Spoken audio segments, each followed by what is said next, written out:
Homeschooling is on the rise throughout the country. Education expert Jill Simonian says it may be due, in part, to schools with a Marxist bent. By John Grimaldi, the numbers of parents opting to homeschool their kids is on the rise in the U.S. for a variety of reasons, not the least of which is to provide religious or moral instruction.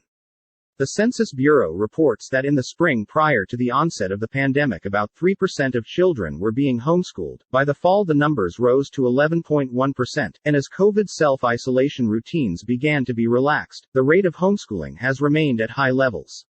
Aiding the movement are a growing number of online resources such as PragerU Resources for educators and parents (PrEP) and PragerU Kids, whose director of outreach, Jill Simonian, says part of the reason homeschooling is on the rise is the leftist political motivations of teachers and school officials.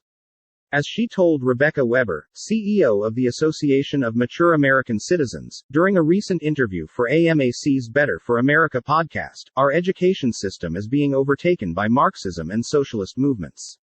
Simonian says her mother and her sister were both schoolteachers and that she has always had respect and affection for formal schooling. I was under this false impression. I was miseducated, if you will, that our public school system was still functioning in the way that it was maybe, 50, 60 years ago. But it was during the COVID lockdowns that her eyes were opened and she saw that her children were being indoctrinated to hate America, to question themselves, to hate themselves, to think that America is a horrible place. I would see it happening firsthand, and I was shocked. I would see teachers and principals not wanting to do the Pledge of Allegiance. Jill says that our education system is being hijacked nationwide as more and more schools embrace the so-called critical race theory, CRT, which is designed to divide and confuse, to weaken us as a society so that the government can ultimately have control.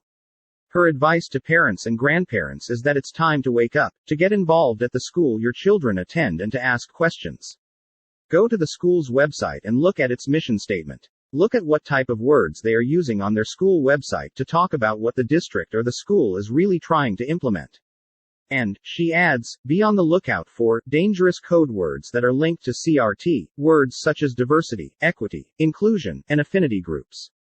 If you see anything about affinity groups listed anywhere on any of your schools or district websites, run the other way.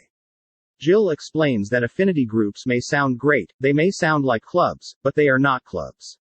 They are a way to separate students into factions based on race as a way to divide them. Of course, there is always the private school option available to some families, but Simonian warns that not all private schools are free of proponents of the CRT. That may leave you with only one option: to join the growing ranks of homeschoolers.